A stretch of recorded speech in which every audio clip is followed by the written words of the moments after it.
Hey, everybody, welcome back to the CannaTech podcast. It's a Friday, so I'm casual Friday. Uh, Paul, you're looking pretty spiffy there in the University of Virginia jacket that you have on. How you doing? Doing great. It's a beautiful fall day here in Charlottesville, Virginia. There we go.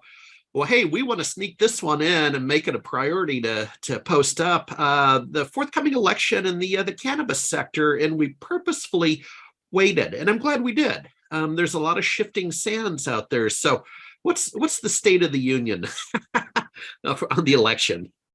So I think it's going to be a long time before there's not cannabis on the ballot in the U.S. And this particular fall election, we've got 5 states that are going for full adult use legalization in some form.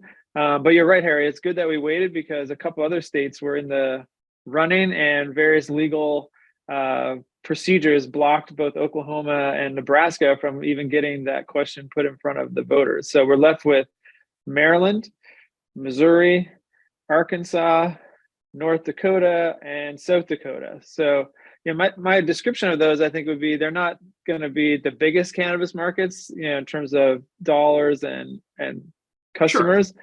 But adding new markets is always part of the on-steady progress that we're seeing. And a couple of them, Maryland and Missouri, will actually be pretty sizable markets based on the existing medical side and just knowing, the population. So it's still pretty exciting. And, it's almost to the point where cannabis, it's kind of like a football team that if they can get to the game and get on the field, they usually win. But the only thing you can do now is try to stop the bus from making it there or disqualify the quarterback. So a lot of the legal wranglings to try to keep the voters from getting to say yes.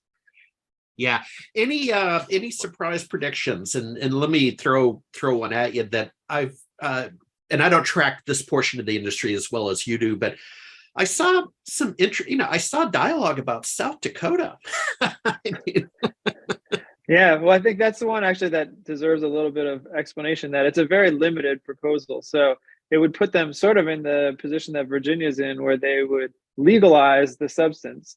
So you could possess it up to an ounce, you could grow 3 plants, and you could give it as a gift to your friend, but they're not proposing to immediately commercialize and have for-profit dispensaries and cultivations and processors. So, they're breaking it into the smaller steps like Virginia's done.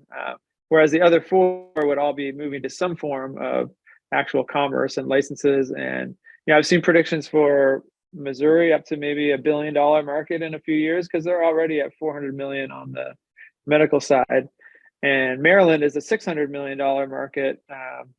It's been around a while. It's one of the earlier medical markets. They just couldn't get over the hump with the adult use, but this time the legislature said, let's let the voters decide. So they put it on the ballot for the voters to kind of pull the trigger. And I guess I would be shocked if any of these don't pass. But South Dakota might be the most questionable, just because it's not the full meal deal. It's just more of a baby step.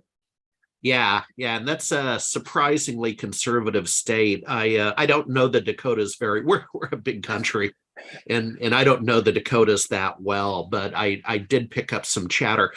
What happened to Florida? Because I've been tracking Florida, and they tried in 2020. What's going on? So I think again, there's a sense that if it gets on the ballot, if the citizens get a choice, they're going to say yes. So it's a lot of political wranglings behind the scenes. And I think people trying to think politically about, as a governor or as a party in power, when do we want this to happen? And it seems like they've chosen to slow walk it a little bit.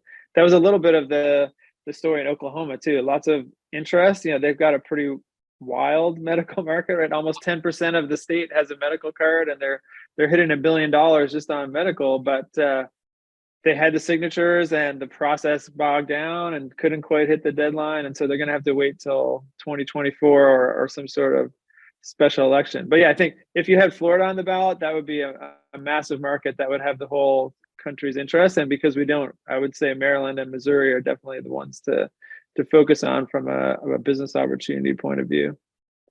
Sure.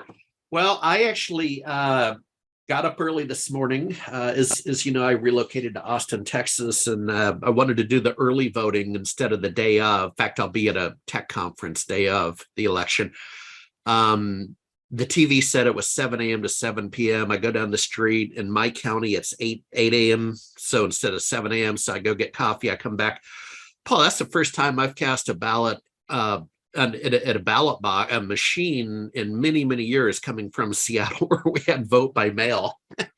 Yeah, in Colorado, where I lived for many years as well. Now, I'm not a U.S. citizen, so I won't be voting for any of this. It's all in the hands of you and your audience. But not only do we have these 5 states, there are actually lots of local and sub initiatives revising to existing rules. So Colorado, Michigan, Ohio, Rhode Island, the various towns are going to decide, do they want to bring the industry in? And even in your home state of Texas these days, there's a few local areas where they're at least trying to do something around criminal priority. And it's a long way from a full market, but at least the word is there and people are starting to think about it.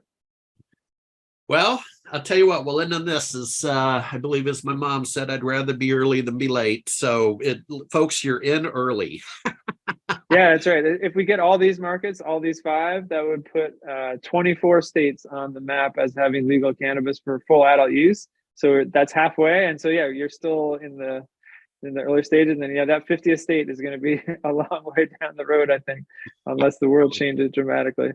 Yeah, I'll probably be Texas. All right, Paul. Hey, we're going to see you at MJ BizCon in about 3 weeks. That's a big show. Now, I only do the expo pass. As I recall, you went to lecture last year. Will you go to lecture again?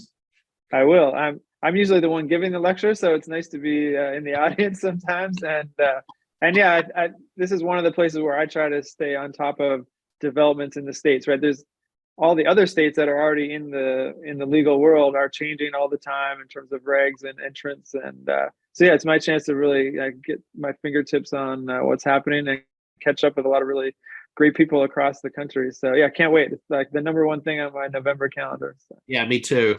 I'm really I'm gonna spend some quality time. In fact, I'll see you there. Thanks, Paul. Thank you, Harry. Bye-bye.